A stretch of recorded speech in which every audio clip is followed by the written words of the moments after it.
Não deveria, né? E nós deveríamos, como cristãos, nós deveríamos perceber isso, né? Basta a gente lembrar que na época mesmo do Martinho Lutero, né, quando surgiram lá as primeiras universidades, o curso era teologia, arte, né, depois direito, medicina, e foi. Mas aí, com o passar do tempo, né, na história, vieram pessoas, né, homens que não tinham o menor temor de Deus e começaram a vir com outros pensamentos. Você pega aí a época que eles falam do iluminismo, né?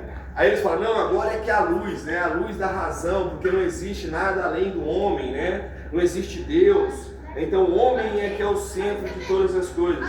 E aí eles foram tirando, né, a Bíblia, foram tirando a teologia, né? O estudo da Bíblia, a palavra de Deus foi tirando ali das universidades, tirando dos lares e colocando outras coisas, outros pensamentos. Então, e nós vivemos, né, na nossa época, hoje, né, no século XXI, a consequência disso tudo.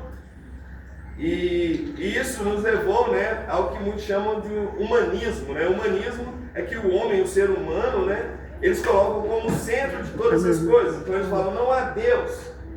Mas nós sabemos que nós fomos criados para adorar a Deus. Esse é o ponto. Nós somos criaturas de Deus, que através de Jesus Cristo somos feitos filhos de Deus, mas a nossa natureza é uma natureza de adoração. Agostinho, bispo de Hipona, ele dizia que o coração do homem, né, tem um vazio, um grande vazio. E esse vazio, ele só é preenchido por Deus, pela palavra de Deus. Você pode procurar preencher esse vazio, é o que o mundo procura. Tem uma música, né, que fala do mundo, fala vida vazia, né? Uhum. Eles procuram no dinheiro, eles procuram na bebida, eles procuram nos jogos, né? Procuram em todas as coisas, mas é só uma ilusão. Como Salomão, no livro de Eclesiastes, fala, né? É só vaidade. Vaidade, quando ele fala vaidade, ele fala nada. É ilusão, é como uma fumaça. Você tem vontade ali, de ter muito dinheiro, a pessoa vai trabalhar para ter muito dinheiro, mas quando ela chega lá, naquilo que ela queria, ela vai ver que logo ela quer mais. Bem ambição.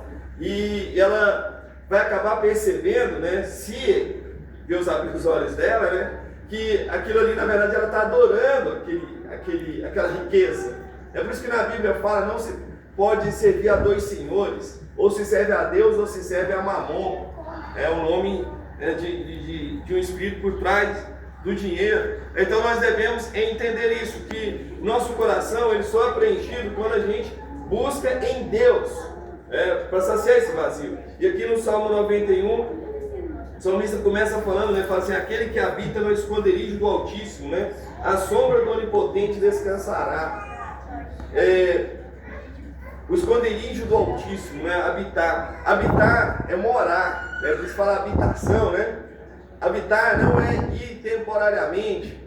Você não habita num hotel, né? Você pousa no hotel, fica ali alguns dias, passa umas férias, mas você volta para tua casa, né? Que é onde você mora, onde você tem endereço, onde você fica, onde você passa a maior parte ali da tua vida, né?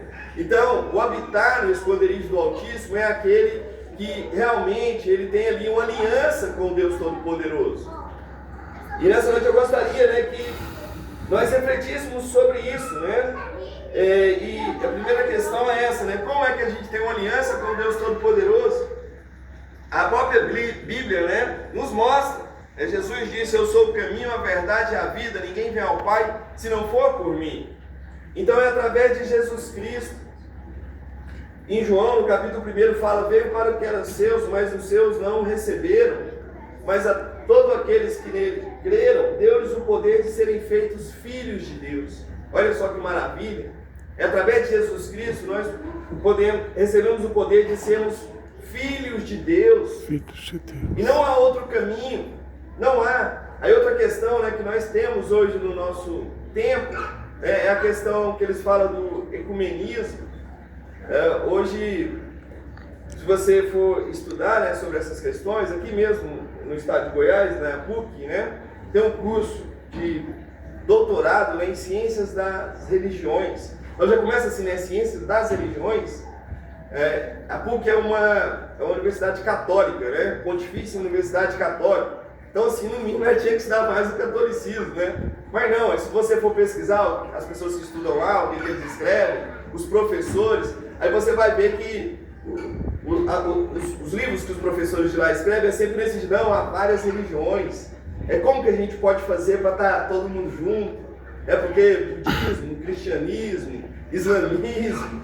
Então eles colocam assim, tudo como se fosse vários caminhos para Deus. Isso que eles colocam, isso que eles ensinam. E aí você... Nós veio Jesus e falou Sim. voltando um pouquinho atrás, né? Uhum. Eles não acreditavam que ele era Salvador. Isso. Então todos aqueles que creram, tiveram, e às vezes nem era judeu também, que passaram a crer, passaram a ser filhos de Deus. Isso. Antes de Jesus, então era só criatura? Antes de Jesus, toda a Bíblia mostra o seguinte, né? Que antes de Jesus haviam sempre os sinais aprontando para Cristo, para a vinda de Cristo. Moisés, já lá em Deuteronômio, ele fala assim, olha, eis que o Senhor suscitará um outro profeta, que falará pela boca dele. Nele creiares. No Salmo 110, o próprio Jesus fala, que estavam falando dele, ele fala assim, olha, porque eles falam assim, como é que você diz que você é Davi, né? Que você é o filho de Deus e tal, né? Aí ele fala assim, olha, Davi escreveu assim, disse o Senhor ao meu Senhor. E quando Davi, no Salmo 110, ele fala, disse o Senhor ao meu Senhor, os dois Senhor aí, a palavra Senhor, ele usou a palavra que é usada somente para Deus, né? E aí os escribas não puderam falar nada contra Jesus. Então assim, o que a Bíblia mostra é que Jesus, ele é o Filho de Deus e ele sempre esteve com Deus, ele é eterno. Então, no próprio Antigo Testamento já apontava que ele viria. Havia a promessa que um dia ele viria. Certo? Então, Marcos a crença dos que vieram antes dele já era isso. Nesse aspecto, né? E João, ele começa o livro dele, o Evangelho, dizendo, no princípio era o Verbo, e o Verbo era Deus. E o Verbo estava com Deus. E o verbo que ele fala é Jesus. Porque ele fala no princípio, porque em Gênesis começa, no princípio, né? O livro de Gênesis, então já mostrando que lá no princípio, quando o mundo foi criado, Jesus, por isso que Jesus se identifica também, ele fala, eu sou. Antes de Abraão, eu sou, né? Eu sou. Então ele é Deus da mesma forma, da mesma natureza, é o unigênito do Pai. Tá? E então, aí voltando aqui, né? Então, habitar no esconderijo do Altíssimo é ter essa aliança com Jesus. Então, nós só habitamos lá se nós se aceitamos Jesus como Senhor e Salvador da nossa vida, né? Em João 3,16 está escrito, né? Porque Deus amou ao mundo de tal maneira que deu o seu Filho unigênito para que todo aquele que nele crê não pereça, mas tenha a vida eterna. E até nesse aspecto, quando fala unigênito, é da mesma natureza do Pai. Nós não somos unigênitos de Deus. Lente telefoto, botão. Parar gravação.